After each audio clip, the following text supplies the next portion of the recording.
You know that moment when you realize you've been so focused on being right that you forgot to be kind. I'm Clara Nixon, and at 34, I thought I had relationships figured out. Turns out, I didn't know the first thing about the man I'd been living with for 3 years. It was a Friday night in October, one of those crisp autumn evenings where the air smells like wood smoke and possibilities. Kieran had been talking about his company's annual party for weeks. Not with excitement, mind you, but with that particular brand of dread reserved for mandatory fun. He worked at a mid-sized marketing firm downtown, and from what I'd gathered over the years, office politics there were more cutthroat than a reality TV show. "You sure you want to come?" he'd asked me that morning, adjusting his tie in our bedroom mirror. "It's going to be boring, just a bunch of people pretending to like each other." I was sitting on the edge of our bed, watching him get ready, and something in his voice made me pay attention. Kieran wasn't usually pessimistic. If anything, he was the eternal optimist between the two of us. But lately, he'd been coming home from work looking defeated, shoulders slumped like he was carrying invisible weights. "Of course I want to come," I said, meaning it. "When's the last time we got dressed up and went somewhere together?" He smiled at that, but it didn't quite reach his eyes. "Okay, but fair warning. My boss is going to be there, and he's a lot." The party was held at some swanky hotel ballroom downtown, all crystal chandeliers and marble floors that clicked under my heels. I'd chosen a navy blue dress that Kieran always said brought out my eyes, and I felt good, confident even. Maybe that was my first mistake. Kieran introduced me around to his co-workers, and I could tell he was proud to have me there. He kept his hand on the small of my back, that gentle, possessive gesture that always made me feel secure. His colleagues were nice enough, the usual mix of personalities you'd expect from any office. There was Miranda from accounting, who talked my ear off about her son's soccer team, and Brett from creative, who kept making dad jokes that were so bad they were actually funny.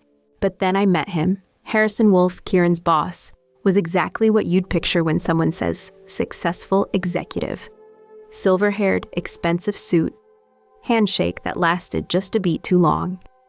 He had this way of making you feel like you were the only person in the room when he talked to you, a skill that probably served him well in business, but set off my internal alarm bells.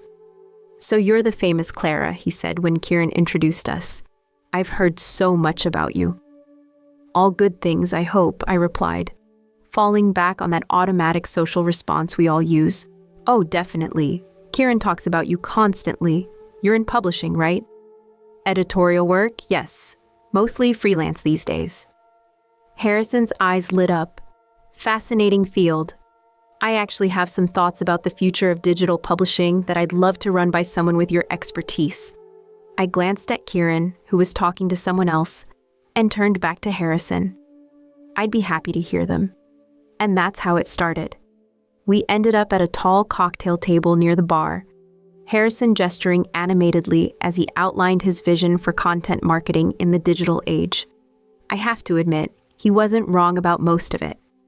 He clearly understood the industry better than I'd expected, and his ideas about brand storytelling were actually pretty innovative. The problem with most companies, he was saying, is they're still thinking like it's 1995. They want to push their message out without any regard for what their audience actually wants to hear. Exactly, I agreed. Warming to the topic, it's about creating authentic connections, not just broadcasting. Kieran appeared at my elbow, drink in hand. "What are you two talking about?"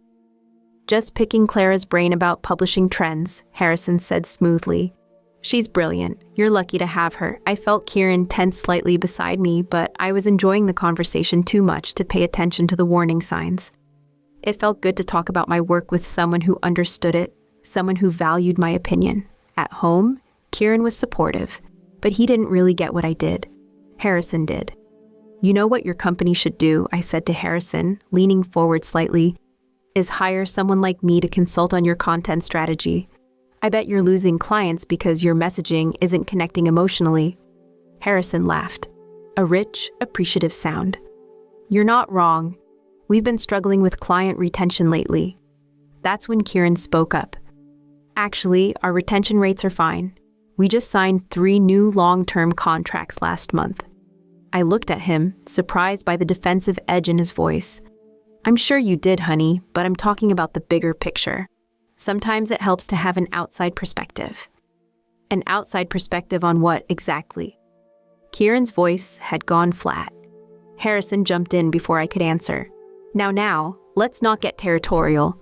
Clara's just offering some professional insights. I'm not being territorial, Kieran said quietly. I'm just saying we know our business. I felt a little spark of irritation.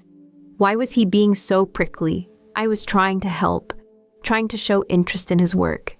Kieran, I'm not attacking your company. I'm just saying there might be room for improvement. Based on what? You've never even seen our client presentations. The conversation was taking a turn I hadn't expected, and I could see people at nearby tables starting to glance our way. But instead of backing down, I doubled down, something I've always been terrible about. I don't need to see your presentations to recognize generic corporate speak when I hear it, I said, my voice getting a little sharper. Your website reads like it was written by a committee. Harrison chuckled. She's got a point there, Kieran. I've been saying we need to refresh our online presence. And that's when Kieran's face changed. It was subtle, a tightening around his eyes, a hardening of his jaw. But I knew him well enough to recognize it. I just publicly criticized his work in front of his boss, and his boss had agreed with me. I should have stopped. I should have changed the subject, made a joke, anything to diffuse the tension. But I didn't. I kept going.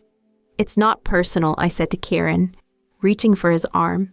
I'm just saying that marketing has evolved. What worked 5 years ago doesn't necessarily work now.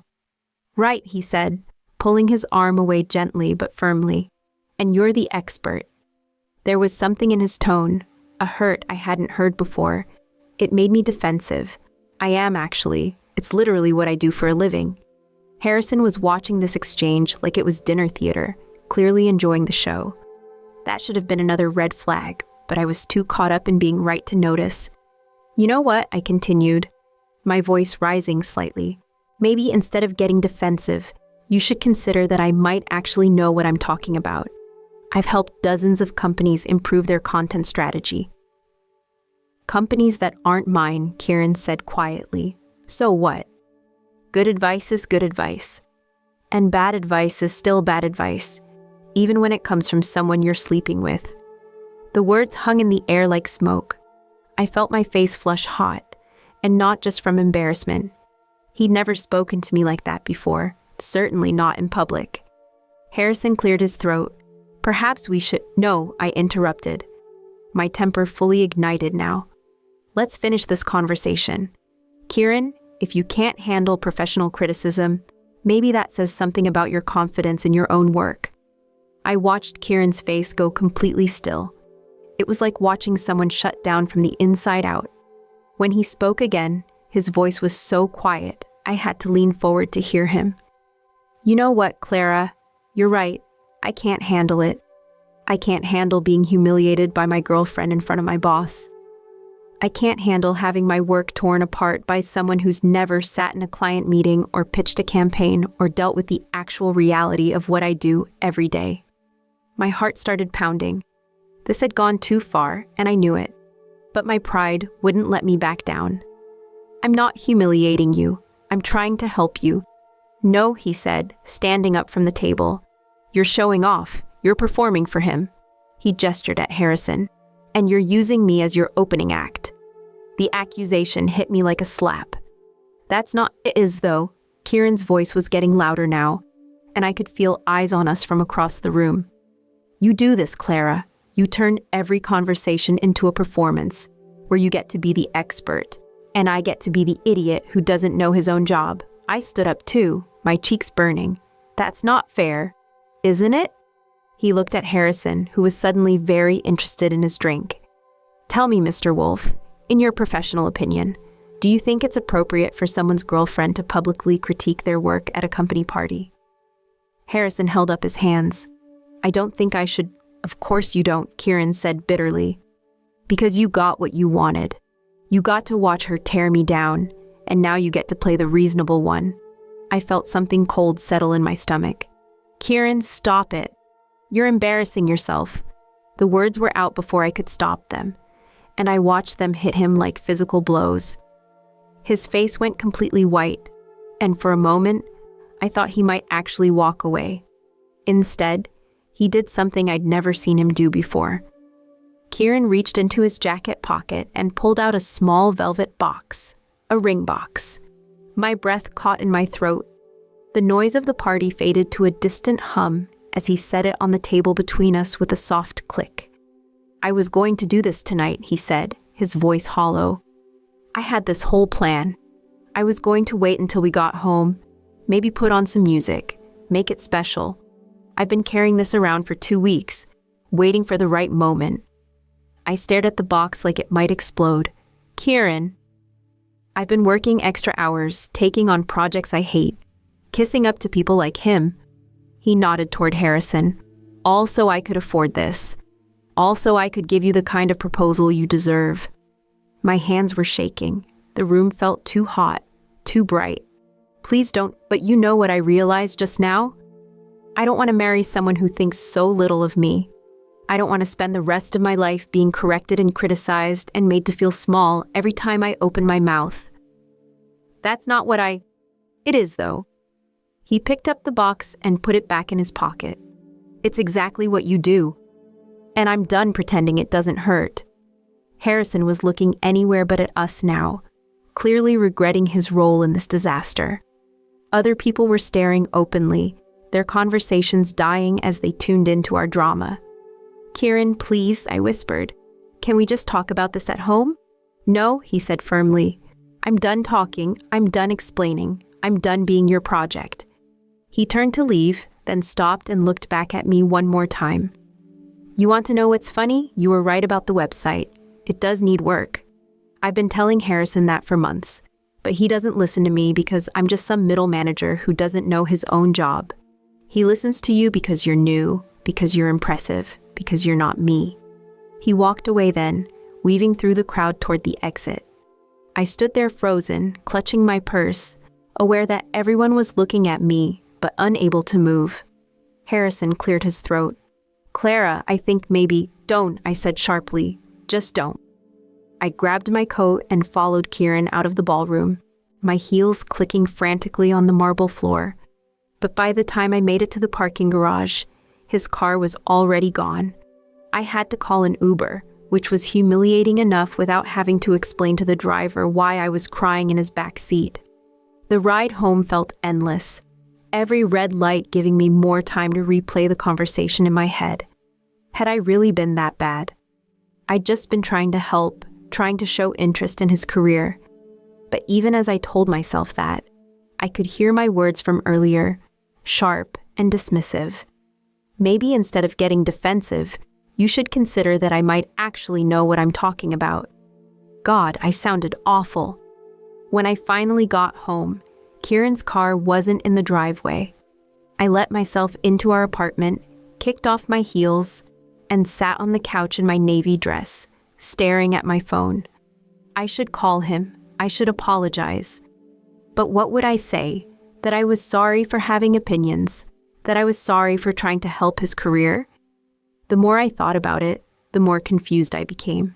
Yes, maybe I'd been a little harsh, but I wasn't wrong about the marketing stuff. Their website did need work. Their content strategy was outdated. Those weren't personal attacks. They were professional observations. So why did I feel so terrible? Kieran didn't come home that night. I stayed up until almost dawn, checking my phone every few minutes, jumping at every sound outside. Around 3 a.m., I finally broke down and called him. It went straight to voicemail. "Hi, it's me," I said to his voice message, trying to sound calm. "I know you're probably still upset, but we need to talk about this. What happened tonight? It got out of hand, and I think we both said things we didn't mean. Just call me back, okay? I love you." But he didn't call back.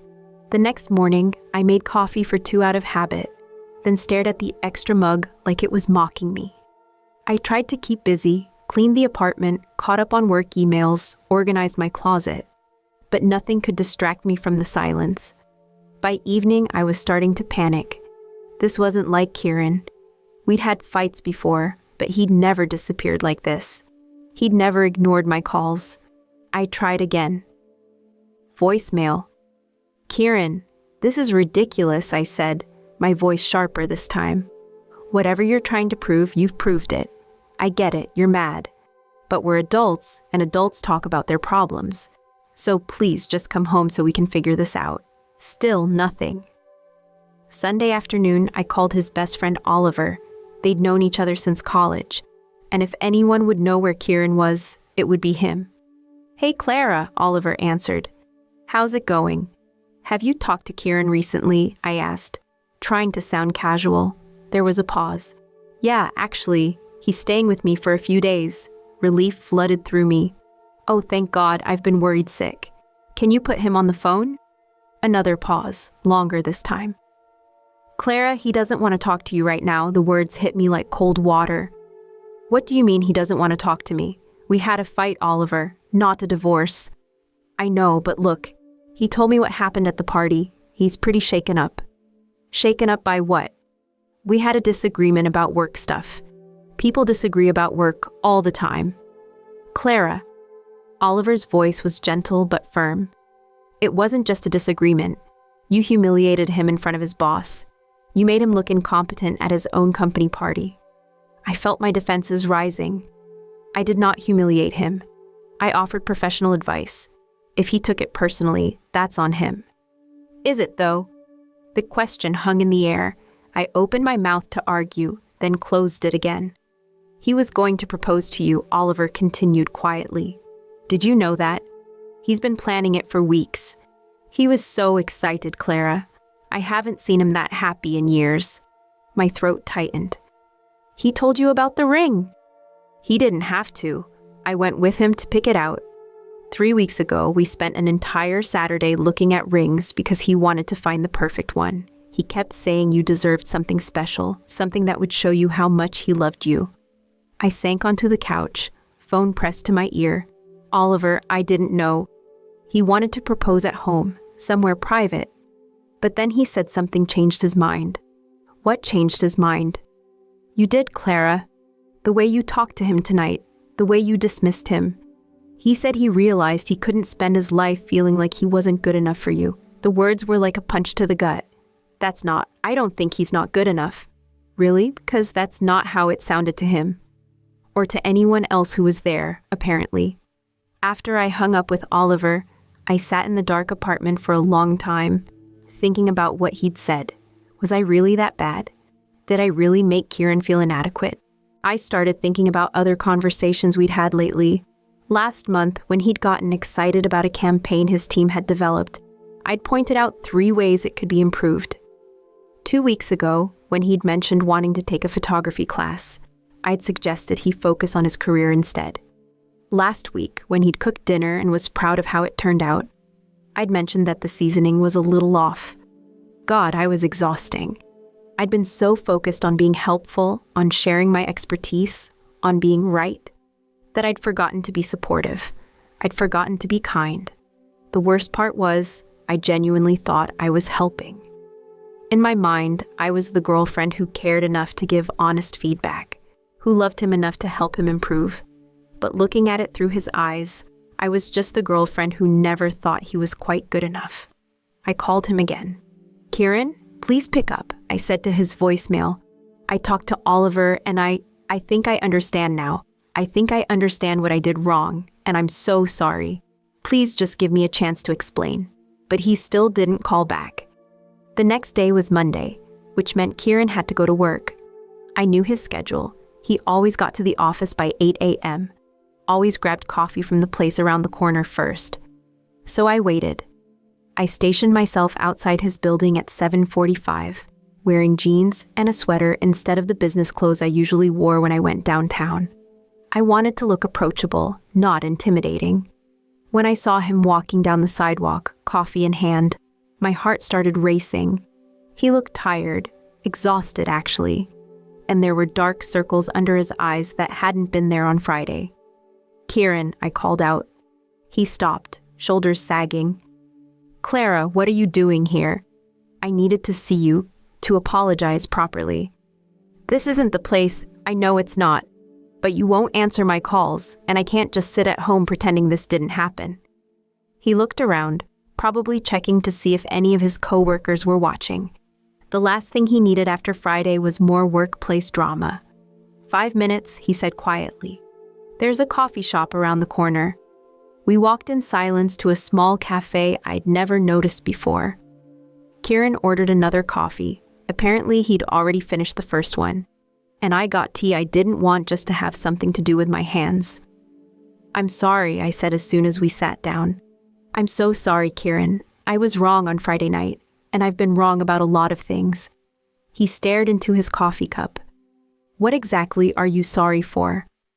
It was a fair question, and I could tell he really wanted to know. This wasn't the time for vague apologies or half-hearted admissions. I'm sorry for criticizing your work in front of your boss. I'm sorry for making you feel small and incompetent when you're neither of those things. I'm sorry for thinking that being right was more important than being kind. He looked up at me then, and I could see the hurt in his eyes. But mostly, I continued, I'm sorry for making you feel like you're not good enough. Oliver told me about the ring, about how excited you were, and my voice broke. I'm so sorry I ruined that for you.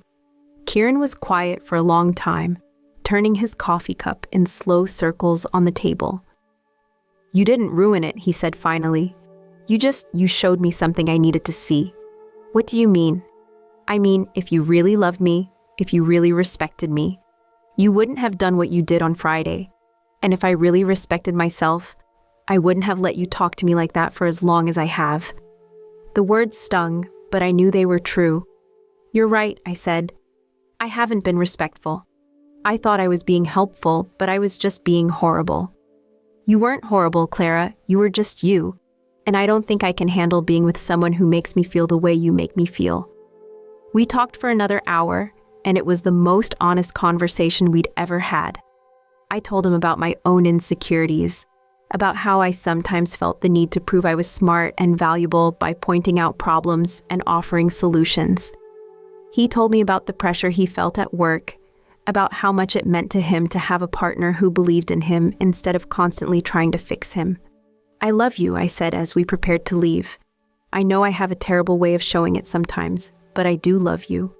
I love you too, he replied.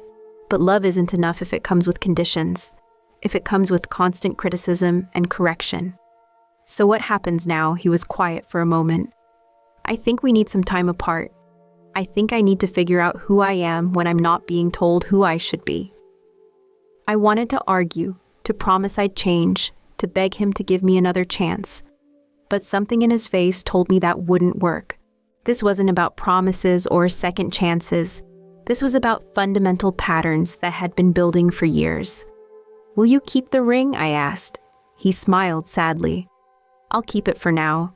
Maybe someday. He didn't finish the sentence, but I understood. Maybe someday I'd be the kind of person who deserved it. Maybe someday he'd be ready to risk his heart again, but not today. That was 3 months ago. Kieran and I still text occasionally, nothing deep, just checking in. He's doing well at work apparently. Got a promotion actually, and I've been working on myself, trying to understand why I felt the need to tear him down when I was supposed to be building him up. I miss him every day. I miss the way he used to light up when he talked about his work, before I started pointing out everything that was wrong with it. I miss the way he used to ask for my advice, before I started giving it whether he wanted it or not. Mostly, I miss the version of myself I was when I first met him. Curious instead of critical, supportive instead of superior. I don't know if we'll ever find our way back to each other. I don't know if I'll ever see that ring again, or if he'll ever trust me enough to be vulnerable with me again. But I know I'm working to become the kind of person who deserves that trust. And I know that next time, if there is a next time, I'll choose kindness over being right. I'll choose love over performance. I'll choose to build someone up instead of tearing them down. Because that's what love is supposed to do, isn't it? It's supposed to make you feel bigger, not smaller, stronger, not weaker. More like yourself, not less. I'm still learning that lesson, but at least now I know it's a lesson worth learning. even if I had to lose the man I loved to figure it out.